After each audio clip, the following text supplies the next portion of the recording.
to yet another episode of Go Running Talks. My name is Lena. I'm the founder of Go Running Tours. And today I'm joined by three of my colleagues. The reason why we are on this call is because they all ran the Boston Marathon this Monday. So I thought it'd be interesting to hear their war stories. And also it's a great chance to also show that in Go Running Tours, we of course run with all kinds of runners. We do sightseeing, we do training runs, and behind the smiles and the guide t-shirts, we also have extremely capable runners. So Alan, Emily, Jose, welcome to the podcast. I think let's start with just a quick introductions. So if we take it a little bit by turn, just to sort of say your name, what city you're from, and then of course, what was the finishing time, and then try and describe your Boston Marathon experience in just one word, and then we can get into all the details of the race afterwards. So I don't know, Alan, do you want to start? Yeah, sure. My name's Alan. I'm the tour guide for Montreal. My Boston time was 3 hours. My eighth Boston time was 3 hours, 26 minutes. And I guess if I had a word to sum up this one, I would say inspirational. Fantastic. And Alan, you sort of gave it away by saying it's your eighth Boston as well. So you've been running for many, many, many years. How many years have you been running? Yeah, before calendars were invented, I think I did my first marathon in 1981. So that'll give you an idea of my running pedigree. Fantastic. Emily, over to you. Hi. Yes, I'm Emily. I'm a guide in New York City. This was my second Boston, and my time was 3:17:18. And I include the seconds because it was a 30-second PR. And the word I would use to describe it was joyful. Fantastic. Excellent. And Jose, what about you? Yeah, hi, my name is Jose Puyol, based out of Chicago. Yeah, my time on this Boston Marathon was 3:18, and the word for me will be painful. This was it was actually a rough day for me. I didn't have a good marathon this year. So, that was, I went through some pain on this one. And I think, Jose, we're all laughing and nodding because I think all of us have been there sort of feeling the pain with you a little bit. So I don't know, one thing that I'd love to know a little bit is Boston is of course a marathon where you have to qualify. It's a marathon where you have quite a lot of runners, and it's also a marathon that people don't tend to do just on a whim, but they actually train quite intensely for it. So I'm curious about, how did you train for it, and did the training go as expected? Did the run go as expected? I don't know, Emily, if you want to start. Sure. I had an interesting training cycle this year because 2 weeks ago, I did an ultra relay from Los Angeles to Las Vegas, which is 300 miles. So my training was sort of preparing for that first, and then Boston was going to be the cherry on top. So I did a lot of, I would say we had a really cold winter in New York. Like, we had so much snow. It was hard to get outside. I did a lot of treadmill runs this time. I also was working on back-to-back long runs because I knew that I was going to have to be running pretty fast on tired legs in this relay. So I wasn't sure how my legs were going to hold it for Boston. My goal was just to have fun. And when I think the weather played a huge role in it because we had really perfect weather. So when I started running and I was able to very comfortably hold pretty fast pace, I was like, all right, let me just stick with this, but not at the expense of having fun. I think, yes, I was very pleasantly surprised with how my legs held up, but mostly I was just happy that I had a blast. I just got my race photos and I'm grinning ear to ear the entire time. My face hurt from smiling so much. So that was the number one goal. And the PR was just, it was a nice thing too. Fantastic. Did you sprint at the end for the PR? Yeah, those are the only photos where I'm so focused. I didn't sprint. I was aiming for 3:15. That was kind of my race pace. And I saw the clock and I was like, okay, I think I can get a PR by a smidge. So I did book it down Boylston at the end. Good on you. And also, what about you? How did you train for it? And you said painful, but how did it go for you? Yeah, so when I qualified for this Boston Marathon, I qualified with my last Chicago Marathon, which I did at 3:08. I train here. I live in the Midwest. It's really difficult to prepare a good marathon in the Midwest during the winter. I mean, this year was absolutely brutal. Have to do, just like Emily, a lot of runs in the treadmill, which is just not the same. So, I mean, just try to do the best you can. I mean, the weather is horrible. You just have to rough it up and try not to miss any runs. Other than that, I did kind of like a lot of like heavy, or I increased my volume for this marathon. I actually prepared really hard, and I did about 5 20-milers, which is more than I would ever do. But the reason why I did that is because Chicago is absolutely flat. We have no hills. I mean, you have to probably drive 40, 50 minutes to actually get a small hill somewhere. And you see, that's the problem with Boston. It's all hills. And this is the funny thing. It was my first Boston.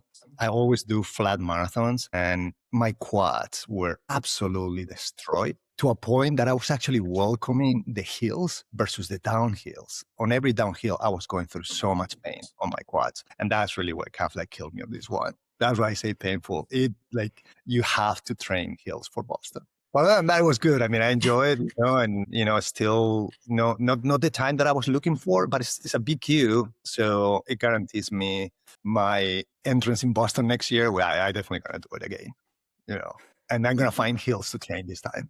Fantastic, excellent. And then over to you, Alan. I mean, Emily and Jose has talked about the cold, and normally in Montreal, I would expect you being even more challenged, but I think you in Australia most of the winter. Yeah, so how was your training? It's interesting to hear Emily and Jose say the winter was brutal. The winter was still nowhere near an average winter in Montreal. Huh. The winters in Montreal are extremely, extremely cold. People disappear onto treadmills, and idiots like me don't have treadmills, but also sensible people like me go off on vacation to Australia. So I had 6 weeks training in Sydney in the heat, and there are an Tilly there. So that was kind of useful, because I think one of the things you need to do for Boston, if you're going to be serious about Boston, is you need to train running downhill. Not necessarily, well, you get uphills as part of the downhill training, but I think you heard it from Jose about his quads being shot. That's the thing that kills you. Always people say that in Boston, the way to run a fast Boston is just to conserve all the time until you get off the last hill, Heartbreak Hill, and you go down the hill, and then you open the machine for the last 5-6 miles. Then you go like crazy because it's a slight, easy downhill. The trouble is, I always get to that point and I don't have any machine because your legs are shot from all the previous work that you've done. I would say my training was sort of average-ish, and my approach is I let the training decide what I'm going to be able to do. So I was pretty sensible about taking my pace on for Boston. And what that meant is I had probably a better time than I've had at many Bostons. Not necessarily a better time in terms of on the clock, but a better time in terms of enjoyment. I went in with a mantra of enjoyment first, performance second. Fantastic. And if we sort of stay with you, Alan, also because you have many Boston marathons to choose from, but I'm curious, is there one sort of moment from the Boston sort of experience that sort of gives you goosebumps today, that you sort of think this was just like an incredible moment? Is there one that stands out? Well, I think, when you've got a clear head, because sometimes you don't, and you hit Boylston Street, which is the end of the Boston Marathon, it's a fantastic experience. I'm getting goosebumps now just talking to you about it. It's quite incredible, and you can see the smile on Emily's face. She knows how it feels, and so that's fantastic. It's absolutely fantastic. And I think everybody who runs Boston would say, it's hard to beat that. They talk about the Boston Marathon. People talk about the most famous turns in the world: right on Hereford, left on Boylston. And then you have a 600-meter finish straight into the finish line. You can see it in the distance. And it's just like a grand parade, basically. Everybody's cheering for you. So that would be a general one. But a specific one that really, I ran Boston in 2018. And I don't know if anyone remembers 2018, but it is actually out of 130 Bostons. It's the wettest Boston ever, the most horrendous torrential rain. And my claim to fame is I always tell people that day I beat all the Kenyans and all the Ethiopians. Why? Because they all dropped out. Literally 100% of them dropped out because there was just so much rain and so much wind chill that they really weren't set up for it. So that was quite, doesn't give me goosebumps in terms of excitement, but it gives me goosebumps in terms of thinking of the cold and epic nature of it. Excellent. And what about Jose and Emily? Do you have any sort of goosebump moments from the race? I mean, it's such a beautiful race, you know, I mean, all the time. I mean, it's a really memorable one. I mean, some of my favorite parts is really when you're going through, you know, that area by the girls' university where all these people are just going absolutely insane, and you can hear the noise. Yeah, the Wellesley Scream Tunnel. Yeah, the Wellesley Scream Tunnel is absolutely fantastic. You just go through there, and it's all these college kids. I mean, you can hear the sound probably like a kilometer before. That's how loud these kids are. So it's very amazing. I mean, that gives you goosebumps when you're going through there. And obviously, kind of like when you're going through the finish line, you know, especially for me, that was a tough marathon this year. Just being able to actually cross the finish line with all the pain I was going, I was like, this is absolutely awesome. You know, just I finished it. I didn't stop. You know, I powered through it. So this was my 20th marathon, and I normally don't put my name on my shirt just because, you know, I just don't really bother with it anymore. But the day before, I bought this little name plate where I put my name on my bib, and I felt like a celebrity the entire time. And so just that experience kind of gives me goosebumps because, maybe just weren't that many people with their names on their shirts, but everywhere is Emily, Emily, Emily, Emily. Wellesley, the girls were going crazy. I like high-fived everybody. But, you know, it was to the point that a girl ran up to me. She was like, "Are you like famous? How does everybody know your name?" And so that experience just like, I kind of get goosebumps. I've just felt so loved the entire course by so many people who I didn't know. Yeah, I did that. There was a volunteer in the corral, and a guy went up to her and said, here's a pen. Can you write my name on my arm for me so people will shout for me? And I thought, oh, that's a good idea. So I said, oh, could you do mine? So I had my name written on my arm as well. And you're right, you get a good boost. I probably got about, 100 call outs. Yeah. That's probably not an exaggeration. Yeah. Just because I had my name written on my arm. Yeah. That's excellent. That's a proper pro tip to get you through the hard parts, especially. Did you, I mean, I know, Emily, you said you were smiling all the way. Jose, you had a tough run. Did any of you, maybe you, Jose, did any of you have the never again moment during this race? I will say, oh, go ahead. Yeah. No matter how slow you run, I think you always get the down in the marathon where it's a struggle. And so you go, not never again, but you go, why do I keep signing up for this? Why do I keep doing this? And then you have like this, I don't know about you, but I go schizophrenic. I'm going, why the hell did I sign up for this? What am I trudging up this hill for? This is hurting quite a lot. And then I have it's like Gollum, you know, in Lord of the Rings. That's like the bad Gollum. And then the good Gollum comes in and says, look, it'll be fine. In 2 hours, you'll be having a beer and you'll be loving it. You'll have a medal around your neck. Just shut up and get up the hill. And then, no, you idiot. And you have this bad Gollum and good Gollum talking to you as you're going up, usually up one of the hills in Newton, because all the big hills come later on when you're tired. So it's designed to sort of do that to you almost. Yeah. Well, I ran my first Boston in 2021. And after I finished that race, I was like, never again. I was like, I didn't really like this race. The weekend itself is amazing. Everything is race themed. They really make runners feel special. That's all awesome. When I finished the course, I was like, didn't like it, not doing it again.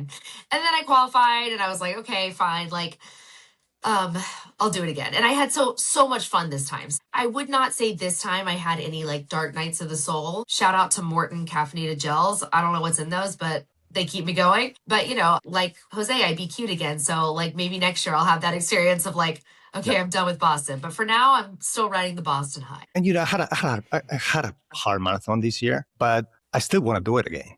And because to me, it's like the reason why I run sometimes is I get the same enjoyment when I had a PR than when I have a bad day. I mean, at the end of the day is that feeling that you get. I mean, the reason why I love running because it's very binary, right? You only have two options. You can either stop or you can keep going. right? And when you're actually having a great day and you want to get that PR, you have to keep going. And whenever you're having a bad day and your quads hurt, you're hitting the wall, you're running out of fumes, you have 2 miles to go, you have to keep going, right? So it's the same thing. And to me, it's that kind of that feeling, that accomplishment, that it doesn't matter if it's when I get in a PR or when I get in a worse day. It's just pulling through it. What it just kind of like gives me that feeling that I take with me no matter what. Yeah, good point. I'm curious, is Heartbreak Hill as tough as they say? I don't think so, to be honest with you. As a matter of fact, here's the funny thing for me on this marathon. I was looking forward towards the hills. I didn't want to go through more downhills anymore. Every time I was going through a downhill, it was just completely destroying my quads. So it's like, I'd rather go slower on a hill because I'm actually kind of like, I'm saving quads here. So to me, I don't think it was that bad. But I was expecting like Mount Everest, to be honest with you. Sort of thought of the race in 3 parts. The pre-race, which was really up to mile 18 to when you hit Newton. Then the Newton Hills, which is 18 through 21. And then after Newton, where, like Alan was saying, you can just send it with whatever you have left. So I actually like the Newton Hills because for every uphill, you get a very generous downhill. And I was enjoying the downhills, and I wasn't worried about my pace on the uphills because I was like, I'll just make it up on the way down. Heartbreak, is the last of 4 hills. And I think it probably is the steepest, but I agree. Like, I think it's where it comes in the race that makes it so daunting. But overall, like, it didn't kill me. Didn't break my heart. I think you've got to get to Newton and still have mental strength and still have some starch in your legs. And if you do that, the hills themselves, no one hill is difficult. It's just a series of 5 hills at a time where you can be quite fatigued. I've certainly in the past got completely broken by the hills, but for this Boston, I was ready. I wasn't too exhausted. Yeah, you can pick them up one at a time. And Heartbreak Hill is kind of the celebration because it's the last one. Do you know the story about Heartbreak Hill? Why it's called Heartbreak Hill? I don't. You guys? Tell us, Alan. No. Should I tell you quickly the history behind it? So Boston's a very old marathon. In 1936, there was a very famous race in 1936 between John Kelly, who went on to win 2 Bostons and ran more than 60 Bostons. This guy, John Kelly, he was sort of the famous runner, and he was expected to win Boston. And he was racing a guy called Ellison Brown, whose nickname was Tarzan Brown. And at 20 miles, Kelly passed this guy, Tarzan Brown, and gave him a kind of a condescending tap on the back, as if to say, oh, well, good run, but I got you now, and ran past him. And then they were going up the hill, and Tarzan Brown decided, I'm not having that. And he surged, and he gapped Kelly and went on to win. And the news story at the time said this guy, Tarzan Brown, broke the heart of Kelly on the hill. And that became known as Heartbreak Hill because of this guy got his heart broken in 1936. So there you go. Fantastic. Just sort of a last question for you. So you run the Boston Marathon. There's probably some people aspiring to run the marathon who haven't run it and are curious. If you had to run it again, or if you have one advice, if you had to run it again, is there anything you would do differently, or do you have an advice for people who are going to run the Boston Marathon? Well, can I segue with a little bit of a quick anecdote? For people who want to run Boston. So like I said, this is my 20th marathon. It took me 8 marathons to get under 4 hours. And the first time I ran Boston, I actually did it for charity because I thought I would never qualify, but I wanted to do the majors. So I raised the money. I did it for charity. Then I was like, you know what? Like, why can't I qualify? I was like 15 minutes off at that point, and I hired a coach. And I worked and I got smarter, and I have since qualified 4 times now. And so I think for those who want to run Boston, it is not impossible. Like I feel like I don't think there's a right way to run Boston. I think charity runners put in the work as well and raise the money, but just keep working. Like it's not impossible. But in terms of like one tip that I would share, man, I think just enjoy the weekend. Like, it's so special. Everyone is off because it's a random holiday in New England where it's not a holiday anywhere else. The weekend itself is just so special, and take it all in. celebrate yourself, celebrate the runners around you, because Boston is celebrating you. Excellent. I could jump in here with a standard tip for people who run Boston. Do not go off too fast. Don't start any quicker than your target pace. The problem is you're hyped up, you're extremely excited, you've spent a long time waiting around because there's quite a rigmarole to start, because you all got to go out to 30,000 people have to go out to Hopkinton and stand around waiting to start in waves. You're all excited. The first 4 miles are net quite a lot of downhill. So the most downhill is in the first 4 miles of Boston. So you're all sugared up, caffeined up, super trained, really excited. And now you have 4 miles of downhill.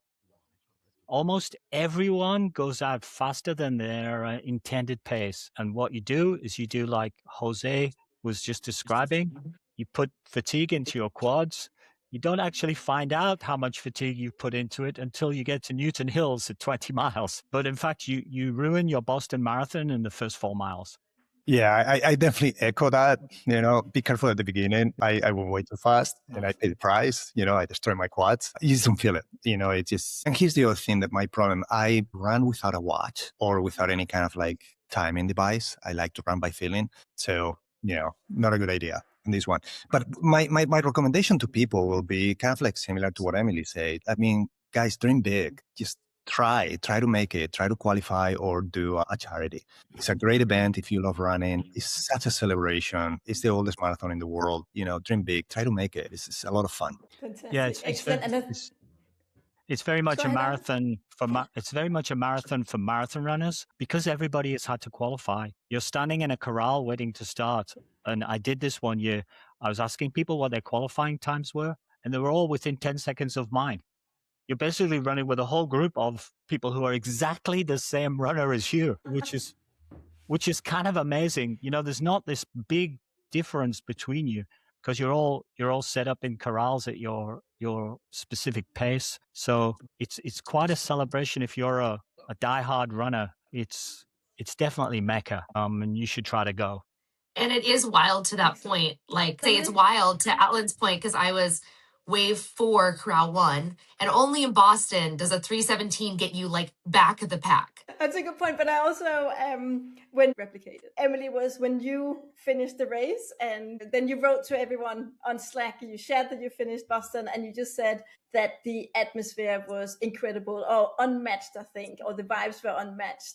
So it does seem that's part of the experience as well. Yeah, absolutely. Fantastic. Cool. Just finishing on a little bit at the same is, if Boston Marathon was a song, what song would it be? And I don't know, Alan, if you want to start. Well, the first thing that comes to mind is